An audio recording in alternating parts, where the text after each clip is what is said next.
Hello my dear student, this is Firdaus Khanam और आज हम अपना चैप्टर नंबर 6 जिसका लेक्चर नंबर 2 स्टार्ट करने वाले हैं, जिसमें हम आज कवर करेंगे अपना content water as a solvent. That means आपने इसकी प्रॉपर्टीज में पढ़ा था कि वाटर जो होता है मैक्सिमम थिंग्स को अपने अंदर डिसॉल्व कर सकता है। दैट मींस हमने इसको बोला था यूनिवर्सल सॉल्वेंट।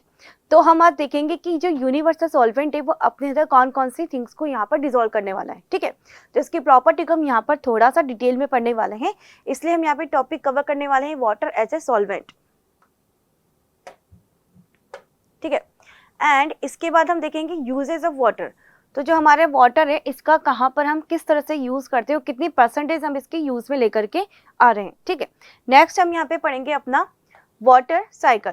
वाटर साइकिल किस तरह से वाटर साइकिल रन करता है हमारे एटमॉस्फेयर के अंदर। ठीक है, तो चलो हम इसको आज स्टार्ट करते हैं। यस, सबसे पहले है वाटर एज ए सॉल्वेंट। तो जो वाटर है एज ए सॉल्वेंट क्या क्या इसके वर्क होते हैं। सबसे पहले हम देखें one of the best non solvent is water. Means ये लाइन हमको यहाँ पर ये इंडिकेट करती है कि वाटर के अलावा भी बहुत सारे अदर सॉल्वेंट्स होते हैं, लेकिन वो सभी सॉल्वेंट की कैपेसिटी इतनी नहीं है कि वो यूनिवर्स में प्रेजेंट मैक्सिमम थिंग्स को अपने अंदर डिसॉल्व कर सके, like organic compounds and inorganic compounds. लेकिन वाटर जो होता है वो ऑर्गेनिक और इनऑर्गेनिक दोनों ही टाइप के कंपाउंड्स को अपने अंदर डिसॉल्व कर सकता है एक लिमिट तक। ठीक है, बट अदर जो सॉल्वेंट होते हैं वो इस कैपेसिटी तक किसी भी चीज़ को डिसॉल्व नहीं कर पाते। तो जो हमारा वाटर है वो सबसे ज़्यादा यूज़ में आने वाला सॉल्वेंट है, जिसका यूज़ हम डेली लाइफ में बहुत ज़्यादा करते हैं। Solution made with water are termed aqueous solution.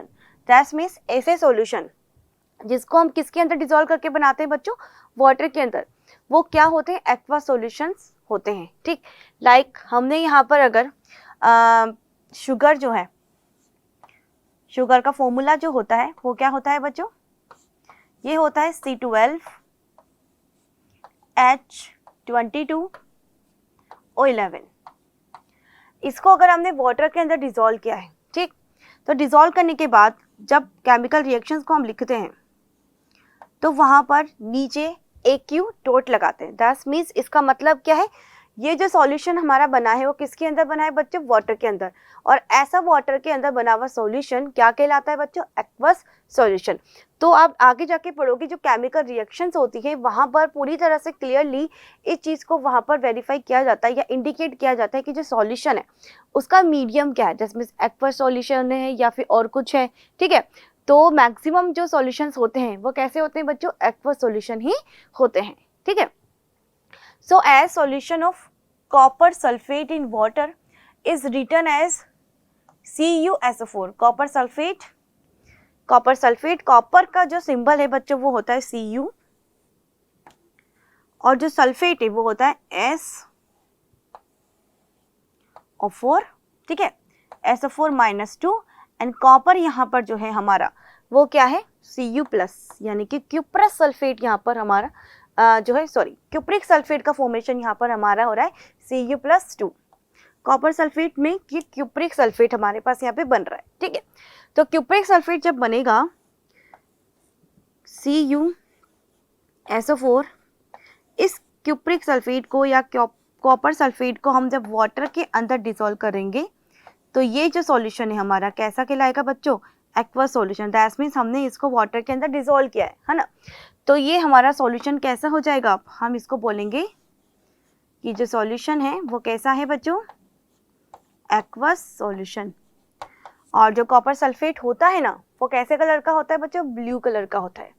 Colour क्या होता है इसका, ब्लू कलर। ब्लू कलर के क्रिस्टल्स ये होते हैं कॉपर सल्फेट के। ठीक है, द सिंपल एक्वस, वैसे कॉपर सल्फेट जो है यहाँ पर वाटर के साथ बिल्कुल रिएक्शन नहीं कर पाएगा, क्योंकि कॉपर की रिएक्टिविटी बहुत कम होती है। ठीक है, किसके कंपैरिजन में, हाइड्रोजन के, इसलिए सिर्फ ये डिसॉल्व हो जाएगा वाटर में और किसका फॉर्मेशन करेगा, कॉपर सल्फेट की एक्वस सॉल्यूशन का। और कलर कैसा रहेगा सॉल्यूशन का, ब्लू कलर रहेगा। ठीक है, एंड उसके बाद हम देखेंगे द सिंबल AQ। दैट्स जो मैंने आपको बताया कि अगर केमिकल रिएक्शन है तो उसके अंदर हमको एक्वस सॉल्यूशन को इंडिकेट करना है, तो हम कैसे इंडिकेट करेंगे उसको, वहाँ ब्रैकेट के अंदर छोटा सा A और स्मॉल लेटर्स में A और Q को लिख करके डॉट लगा दिया जाता है। दैट मीन्स हम दूर से ही देख करके इसको पहचान सकते हैं कि जो सॉल्यूशन है वो कैसा सॉल्यूशन है, एक्वस सॉल्यूशन। मीन्स इसको वाटर के अंदर डिसॉल्व करके बनाया गया है या प्रिपेयर किया गया है। ठीक है, एंड ये तो हमारी बात हो गई बच्चों किसकी, शुगर अगर है हमारे पास तो ये ऑर्गेनिक कंपाउंड है। कॉपर सल्फेट जो हमारे पास होता है वो इनऑर्गेनिक कंपाउंड था, तो ये तो हमारा ऑर्गेनिक कंपाउंड, मीन्स यहाँ पर वाटर ने ऑर्गेनिक कंपाउंड को डिसॉल्व करके बताया। एंड कॉपर सल्फेट के अंदर जो हमारा वाटर है उसने इनऑर्गेनिक कंपाउंड को डिसॉल्व किया। तो जो कॉपर सल्फेट है वो कैसा कंपाउंड था बच्चों, इनऑर्गेनिक। ये था हमारे पास इनऑर्गेनिक कंपाउंड। ठीक है, अब बात आती है गैसेस की। क्या गैसेस वाटर के अंदर डिसॉल्व होती है? यस, बिल्कुल होती है। आपने देखा होगा ऑक्सीजन गैस जो होती है वो वाटर के अंदर डिसॉल्व रहती है, इसीलिए जो एक्वेटिक एनिमल्स और एक्वेटिक प्लांट्स जो होते हैं वहाँ पर इजीली ग्रो कर पाते हैं। अगर वो नहीं होगी तो वहाँ पर ग्रो नहीं कर पाएंगे। लेकिन हम उस डिसॉल्व ऑक्सीजन को डायरेक्टली नहीं ले पाते, इसीलिए क्योंकि हमारे लंग्स में अगर वाटर चला जाएगा तो जो लंग्स है हमारा वो एक्सपेंड और कॉन्ट्रैक्ट नहीं हो पाएंगे, रिजल्टेंट ऑक्सीजन पूरी तरह से वहाँ पर वर्क नहीं कर पाएगी। इसलिए सिर्फ यही रीज़न है कि हमें अपने साथ वहाँ पर ऑक्सीजन गैस के सिलेंडर्स को लेके जाना पड़ता है, बिकॉज लंग्स में अगर पानी भर जाता है तो हमारे लंग्स वर्क करना बंद कर देते हैं। अदरवाइज वाटर में वहाँ ऑलरेडी ऑक्सीजन प्रेजेंट होती है जिसका यूज़ जिसको कंज्यूम करते हैं एक्वेटिक प्लांट्स एंड एनिमल्स। तो अब देखते हैं हम और कौन सी अदर गैसेज है जो इसके अंदर डिसॉल्व रहती है। Gases as well as solids, other solids भी dissolve in water. Natural water contains dissolve gases like oxygen, nitrogen, carbon dioxide. Oxygen dissolved in water is the main source for survival of aquatic life. Yes, जैसा कि हमने अभी discuss किया था, carbon dioxide dissolved in water is utilized to produce food via photochemical reactions. Yes, तो जो हमारी carbon dioxide gas होती है वो प्लांट्स के लिए बहुत ही ज़्यादा असेंशियल है, बिकॉज CO2 का यूज़ करके प्लांट्स फोटोसिंथेसिस रिएक्शन करते हैं और अपना फूड का प्रिपरेशन करते हैं। तो अगर CO2 नहीं होगी तो वो अपनी फूड का प्रिपरेशन नहीं कर पाएंगे। इसीलिए जो एक्वेटिक लाइफ जो होती है वहाँ पर भी CO2 जो है वो डिसॉल्व फॉर्म में वाटर के अंदर प्रेजेंट रहती है, जिसका यूज़ करके प्लांट्स वहाँ पर अपनी फोटोकेमिकल रिएक्शंस को कंप्लीट करेंगे। ठीक है, nitrogen dissolve in water is converted into nitrogenous compounds. आपको पता ही होगा बहुत से लेग्यूमिनस प्लांट्स जो होते हैं, लेग्यूम प्लांट जिनको हम बोलेंगे, उनको नाइट्रोजन की बहुत ही ज़्यादा नेसेसरी होती है। जैसे प्लांट्स के लिए नाइट्रोजन जो है एक तरह से फर्टिलाइजर्स की तरह काम करती है, और फर्टिलाइजर्स की एब्सेंस में प्लांट ठीक से ग्रो नहीं कर पाते। तो वहाँ पर नाइट्रोजन जो है डिसॉल्व फॉर्म में अगर प्रेजेंट है तो वो प्लांट्स को ग्रोथ कराने में काफ़ी हेल्पफुल होगी। और कौन से कंपाउंड बनेगी बच्चों? नाइट्रोजिनस कंपाउंड्स, क्योंकि नाइट्रोजन इसके अंदर प्रेजेंट है। This is act upon by the bacteria in sea water, ठीक है, which acts as a mode of nourishment for the water plants. And जो नाइट्रोजन है वो डायरेक्टली उनको नहीं मिल पाती, नाइट्रोजन को वहाँ पे कैरी करके जो रखते हैं वो कौन होते हैं बच्चों? बैक्टीरियाज होते हैं। ठीक है, सी वाटर बैक्टीरियाज जो भी नाइट्रोजन का यूज करेंगे। ठीक, और ये नरिशमेंट देंगे प्लांट्स को। आपने देखा होगा लेग्यूमिनस जो प्लांट्स होते हैं उनकी जो रूट होती है वहाँ पर कुछ बैक्टीरियाज प्रेजेंट रहते हैं जो कि उनकी नरिशमेंट को और भी ज़्यादा बढ़ाते हैं, जैसे और भी ज़्यादा उनको नरिश करेंगे। सेम वैसे ही प्रोसेस होगा एक्वेटिक लाइफ में भी, लेकिन वहाँ पे डिसॉल्व फॉर्म में है नाइट्रोजन। एंड हमारे अर्थ पे हम बात करें, जो प्लांट्स होते हैं वो डायरेक्टली सोइल से उसको जो है ऑब्टेन करते हैं। डायरेक्टली नहीं बोलेंगे, वहाँ पर भी बैक्टीरिया का काफ़ी बड़ा रोल होता है, बट नरिशमेंट के लिए काफ़ी ज़्यादा इनके लिए एसेंशियल है। ठीक है, gases can be made to dissolve better when pressure is applied, right. तो जो अगर हम आर्टिफिशियली गैसेस को वाटर के अंदर डिसॉल्व करा रहे हैं, एक्वेटिक प्लांट्स लाइफ में तो है ऑलरेडी, लेकिन अगर हमको इसको डिसॉल्व करवाना है तो वहाँ पे थोड़ा प्रेशर और अप्लाई करना पड़ेगा। बिकॉज जो प्रेशर क्यों करेंगे? ताकि गैसेस जो हैं वो क्या हो जाए? कंप्रेस हो जाए, और कंप्रेस होने के कारण जब उनका कंडेंसेशन होगा तो उनके मॉलिक्यूल्स काफ़ी क्लोज आ जाएंगे। जब मॉलिक्यूल क्लोज आ जाएंगे तो वो कंडेंस होकर के वाटर मॉलिक्यूल्स के अंदर चेंज हो जाएंगी एंड रिजल्टेंट वो वाटर के साथ डिसॉल्व हो जाएंगी। इसलिए हमको यहाँ पर थोड़ा सा प्रेशर अप्लाई करना पड़ेगा। प्रेशर अप्लाई करने को ही कंप्रेसिंग कहते हैं बच्चों। तो जैसे जैसे कंप्रेसिंग जैसे मॉलिक्यूल्स को धक्का दे करके धकेल करके पास लेकर आना, तो जितना ज़्यादा हम उसको कंप्रेस करेंगे गैसेस के मॉलिक्यूल्स पास आ जाएंगे, और पास आने के बाद वो कंडेंस हो जाएंगे। लेकिन यहाँ पर आपको याद रखना है टेम्परेचर को भी हमको काफ़ी लो रखना पड़ेगा। ठीक है, फॉर एग्जाम्पल इन फिज ड्रिंक्स, दैट मीन्स जो आपकी कोल्ड ड्रिंक्स होती हैं उसके अंदर आपने देखा होगा CO2 गैस प्रेजेंट होती है, तो CO2 गैस को कंप्रेस करके वहाँ पर वाटर के अंदर मिक्स कर दिया जाता है। तभी तो जैसे आप बॉटल जो आपकी कोल्ड ड्रिंक्स होती है उसके जैसे आप इसको खोलोगे, ओपन करोगे, तो क्या होगा, बहुत ही ज़्यादा फ्यूम से मतलब झाग बिल्कुल बाहर निकल आते हैं लेजर्स की फॉर्म में। एंड गैस बहुत अजीब से साउंड होता है, फिजिंग साउंड निकलेगा और उसके साथ साथ वो जो है पूरे के पूरा बाहर आ जाएगा बहुत तेजी से। तो ऐसा हो क्यों रहा है? क्योंकि इसके अंदर जो डिजोल्व CO2 थी, जैसे हमने इसको ओपन किया उसका प्रेशर रिलीज हो गया, और प्रेशर रिलीज होते ही वो बाहर आकर के स्प्रेड हो जाएगी, और जैसे ही वो प्रेशर के साथ बाहर निकल रही, तो एयर प्रेशर के कारण ही जो आपकी कोल्ड ड्रिंक है वो भी बाहर आकर के गिरना स्टार्ट कर देती है। तो याद रखना है कि हमारी जो कोल्ड ड्रिंक्स होती है वहाँ पे जो डिजोल्व गैस है वो कौन सी है बच्चों? CO2। ठीक है। Once the pressure is released, the dissolve carbon dioxide gas oozes out of the solution. Yes, तो हमने इसको बिल्कुल प्रेशर अप्लाई करके अंदर फिल किया था। जैसे प्रेशर रिलीज होगा CO2 वापस से बाहर निकल आएगी, है ना, और आपको जो फ्रीजिंग साउंड है वो सुनाई देगा वहाँ पर। ठीक, और CO2 जो है डिजोल्व फॉर्म में किस तरह से हमने इसको प्रेशराइज करके ही अंदर फिल किया था। तो आपको यहाँ देखकर पता चलता है कि बहुत सारे कंपाउंड्स हैं जिसको वाटर जो है अपने अंदर डिजोल्व करके रख सकता है। एंड गैसेस की बात करें तो ऑक्सीजन, नाइट्रोजन, CO2 सभी गैसेस वाटर के अंदर डिजोल्व रहती है। एंड आर्टिफिशियली भी हम प्रेशर का यूज करके गैसेस को वाटर के अंदर डिजोल्व कर सकते हैं। ठीक है, तो आपको समझ में आया होगा कि वाटर एज ए सॉल्वेंट किस तरह से वर्क कर रहा है। तो चलो नेक्स्ट टॉपिक की ओर हम मूव करेंगे। Yes, next is usage of water. तो बच्चों यूजेज जो होता है वाटर का, किसी भी कंट्री में थ्री जो एसेंशियल जो चीज़ें होती हैं वो ये होती है कि industry, agriculture and domestic life. इन तीनों ही जगह पर जो है वाटर का बहुत ही ज़्यादा कंज्यूम उसको किया जाता है। अब किस तरह से हम करेंगे ये डिपेंड करता है हमारी कंट्री पर, मीन्स कहाँ पर उनको किस चीज़ की ज़रूरत ज़्यादा है। अगर बहुत सी कंट्री जहाँ पर इंडस्ट्रीज़ बहुत ज़्यादा डेवलप है तो उनका मैक्सिमम जो वाटर है वो इंडस्ट्रीज़ में यूज़ होगा। हमारे इंडिया में हम एग्रीकल्चर के ऊपर बहुत ज़्यादा डिपेंडेबल है, तो हमारे यहाँ पर एग्रीकल्चर पे इसका यूज़ बहुत ज़्यादा किया जाता है। एंड जो बच जाता है उसका यूज़ भी इंडस्ट्रियल एरियाज में और डोमेस्टिक वर्क में हम इसको करेंगे। ठीक है, अब देखते हैं कितना परसेंट हम कौन से एरिया में इसका लगा रहे हैं। ठीक है, besides being essential for life, water is use for many other purposes. In the India about 70% of the total water, पूरे टोटल वाटर का 70% available is use for agriculture. That means हम जो है इतने ज़्यादा डिपेंडेबल है एग्रीकल्चर के ऊपर कि हमारे जो टोटल वाटर है उसका 70% वाटर हम एग्रीकल्चर के लिए यूज़ में लेकर आ रहे हैं। कौन सा टोटल वाटर बच्चों? क्या 97% जो सेलाइन वाटर है? जी नहीं, 3% ओनली। जो 3% वाटर जो हमारे पास फ्रेश वाटर की फॉर्म में प्रेजेंट था, जो लिक्विड फॉर्म में है, फ्रोजन स्टेट नहीं, जो लिक्विड फॉर्म में है, उसमें से हमने फ्रोजन वाले को अलग हटा दिया। देन हमने वहाँ पर जो है सिर्फ फ्रेश वाटर जो बचा था 3% से भी कम हो जाएगा। ठीक, उसमें से भी 70% जो वाटर है उसका यूज़ हम किस में कर लेते हैं? एग्रीकल्चर में। एंड 20 से लेकर 22% जो है इंडस्ट्रीज में यूज़ होता है।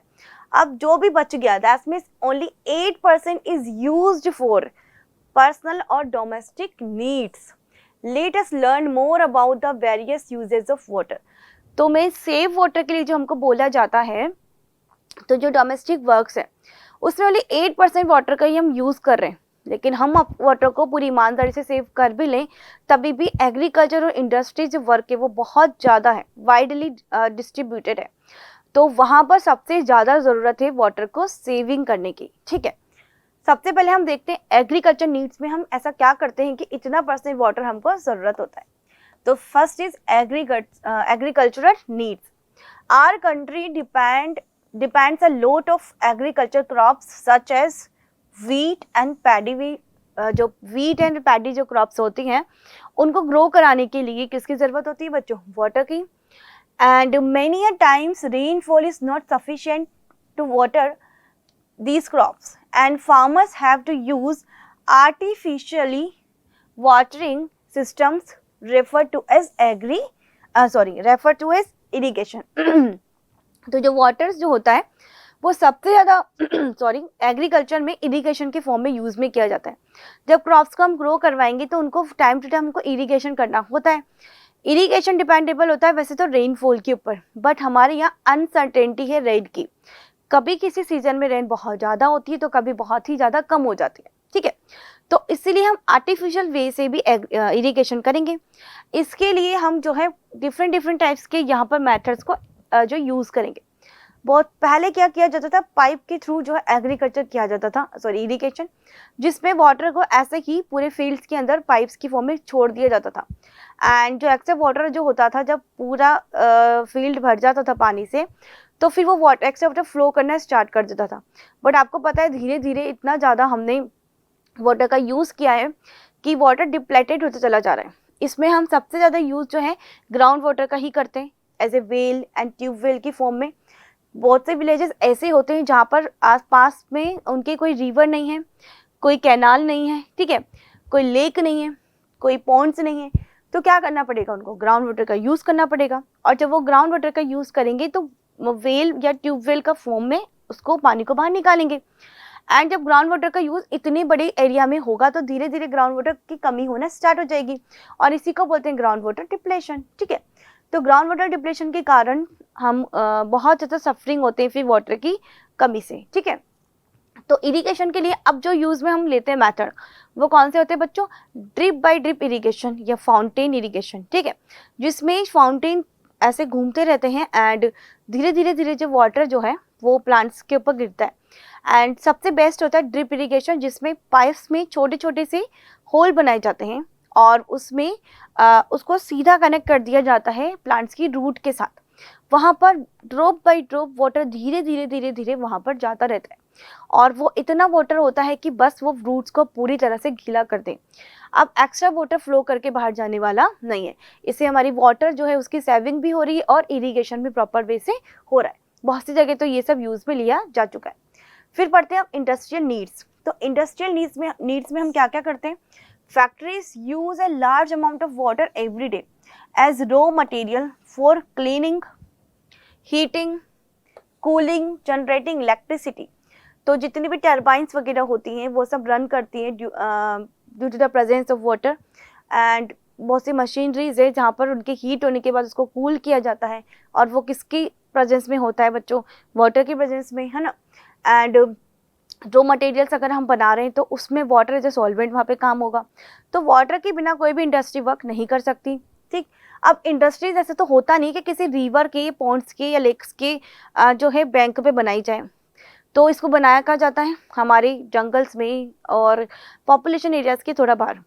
तो वहाँ पर वाटर वो कैसे सप्लाई करें, इतनी बड़ी पाइपलाइंस वहाँ तक पहुँची नहीं है। तो वो ग्राउंड वाटर का यूज़ करना स्टार्ट कर देते हैं। जैसे वो ग्राउंड वाटर का यूज़ करेंगे धीरे धीरे धीरे धीरे हमारा ग्राउंड वाटर जो डिप्लेटेड होता चला जाएगा। The amount of water required depends on the kind and size of the factories. Personal and domestic needs. अब पर्सनल एंड डोमेस्टिक नीड्स में यहाँ पर सब कुछ आ गया। मीन्स हमको यहाँ पर इसको अपनी किचन यूज़ में भी लेना है, पोर्टेबल वाटर की तरह भी इसको यूज़ में करना है, हमारी कार्स को धोना है, घर को धोना है, सारे काम, प्लांट्स जो है उनको प्लांटिंग करना है, सारे जो यूजेस होते हैं वो 8% वाटर को भी हमको यूज़ पे लेकर आना पड़ेगा। We need water to drink, water that is suitable for human consumption is called potable water. We also need water to bath, wash clothes, dishes, clean our houses and to water plants. Apart from these uses, water is also used for transportation and recreation. It also regulates the climate of a place and provides homes to many plants and animals, ठीक है। तो ये सारे use तो हैं ही सही, लेकिन साथ में जो वाटर है वो ट्रांसपोर्टेशन और रिक्रिएशन के लिए भी काफ़ी यूज़ में होता है, क्लाइमेट्स को भी ये काफ़ी ज़्यादा कंट्रोल करके रखता है। तो ये सारे यूजेस है हमारे वाटर के। तो क्लाइमेटिक कंडीशंस भी जो डिपेंड करती है बच्चों वाटर के ऊपर। चलो नेक्स्ट टॉपिक देखते हैं हम ना। तो हमारा जो नेक्स्ट टॉपिक जो है वो क्या है, circulation of water on earth. Means जो वाटर है उसका सर्कुलेशन अर्थ पे किस तरह से होता है, इसी को बोलते हैं बच्चों वाटर साइकिल या हाइड्रोलॉजिकल साइकिल।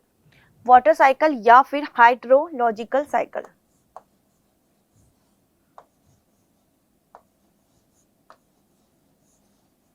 हाइड्रोलॉजिकल साइकिल, ठीक है। तो वाटर साइकिल दैट मीन्स एक वाटर साइकिल, साइकिल कहते हैं किसको बच्चों, एक ऐसा सर्कुलेशन जिसमें जिस पॉइंट से वो सर्कुलेशन स्टार्ट हुआ है वापस से वो उसी पॉइंट पर आकर के एंड हो जाए, तो इसी को बोलते हैं साइक्लिक मोशन। ठीक, तो जो वाटर साइकिल है वो किस तरह से रन करता है, जो वाटर बॉडीज होती है, इन ये वाटर बॉडीज ग्राउंड वाटर में से भी होगा, वाटर का डिप्लेशन हो रहा है, ग्राउंड वाटर से भी वाटर जो है इवेपोरेट होता है। ठीक, एंड जो वाटर बॉडीज है अदर जो हमारे सरफेस जो वाटर है वहां से धीरे धीरे धीरे ये इवेपोरेट होगा, ओशन से, लेक से, स्ट्रीम से, सभी जगह से। ठीक है, अब ये जो है इवेपोरेट होने के बाद ऊपर जाएगा। हायर एल्टीट्यूड जो हमारी वाटर वेपर्स हैं वो काफ़ी गर्म है, उसका टेम्परेचर काफ़ी ज़्यादा है। आफ्टर इवेपोरेशन वो लाइट वेटेड भी हो गई है, क्योंकि वो गैसेस फॉर्म है, गैसेस लाइट वेटेड होती है, and light weighted and warm होने के कारण वो हायर एल्टीट्यूड की ओर ऊपर बढ़ती है। जैसे जैसे वो हायर एल्टीट्यूड की ओर बढ़ेंगी तो वहाँ पर टेम्परेचर कम होने के कारण उनका कंडेंसेशन होगा एंड रिजल्टेंट वो क्लाउड्स के अंदर कन्वर्ट हो जाती है।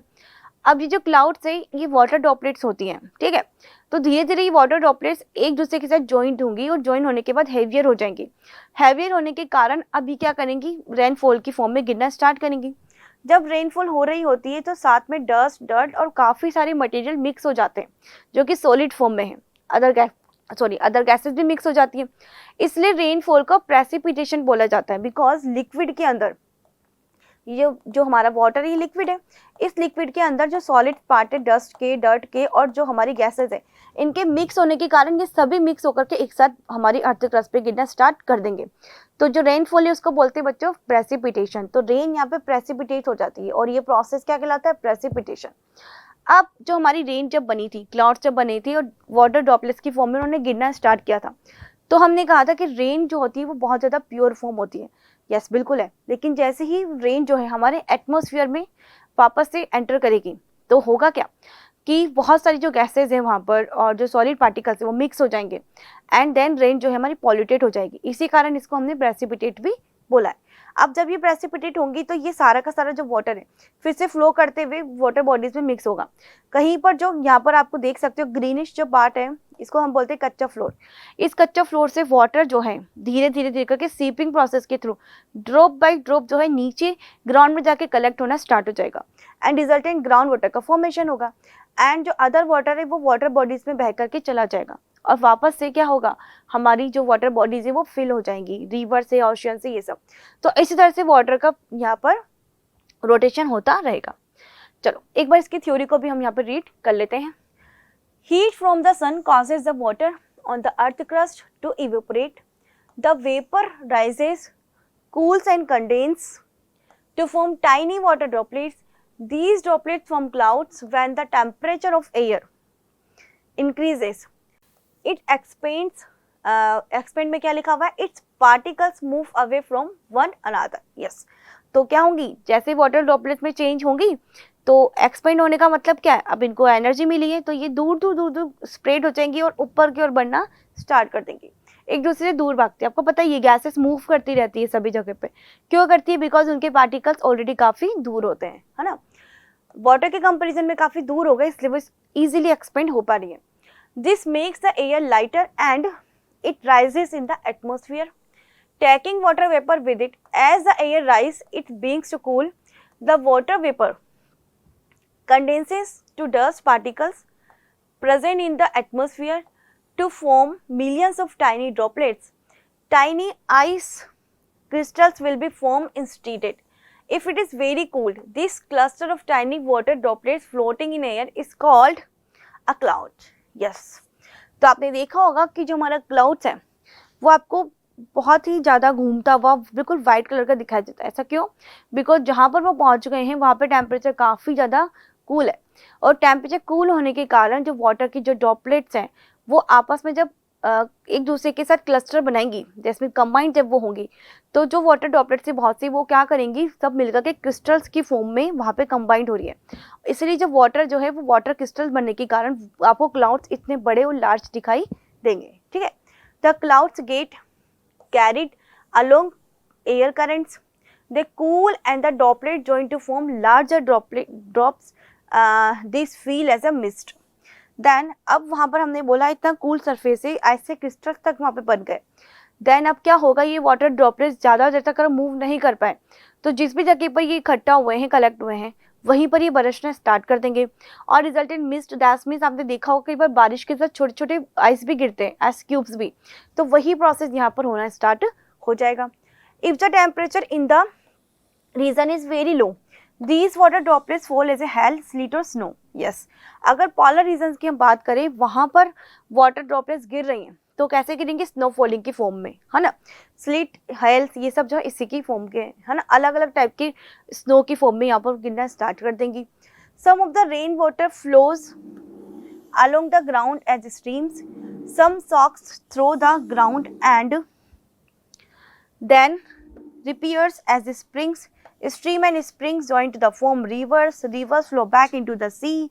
Thus, the water cycle is complete. तो इस तरह से water cycle complete हो गया। Means water cycle जो water जहाँ से start हुआ था water bodies से, वो फिर से वापस से कहाँ पहुँच गया, जैसे ग्लेशियर्स थे, ग्लेशियर्स ने भी वाटर सरफेस वाटर का फॉर्मेशन किया था और उसी सरफेस वाटर से वाटर इवेपोरेट हुआ था।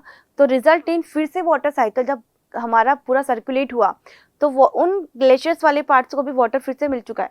दैट मीन्स वहाँ पे हेल की फॉर्म में, स्लिट की फॉर्म में और स्नो की फॉर्म में वाटर फॉल हो रहा है ना। तो दैट मीन्स जितना वाटर वहाँ से सरफेस वाटर में कन्वर्ट हुआ था उतना ही वाटर फिर से उनको ऑब्टेन हो जाता है। ऐसा कब, जब हमारे यहाँ परफेक्ट रेनफॉल हो रही हो, ठीक है।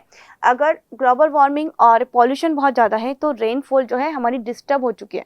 दैट मीन्स अब काफ़ी ज़्यादा जो वाटर है वो वेस्टेज होकर के भेज जाता है ड्यू टू द फ्लड वगैरह, है ना। तो ये हमारा था बच्चों वाटर साइकिल। देखते कुछ रिमेनिंग तो नहीं है, नहीं।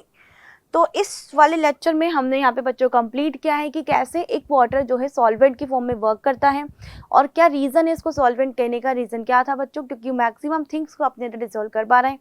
फिर हमने देखा कि कितना ज़्यादा यूज़ हम वाटर का करते हैं हमने डेली लाइफ में, एग्रीकल्चर में और इंडस्ट्रियल एरियाज़ में। फिर हमने देखा कि वाटर किस तरह से सर्कुलेट होता है अर्थ क्रस्ट पे, ठीक है। तो ये सब हमारे टॉपिक थे लेक्चर नंबर 2 जिसमें हमने कवर किया।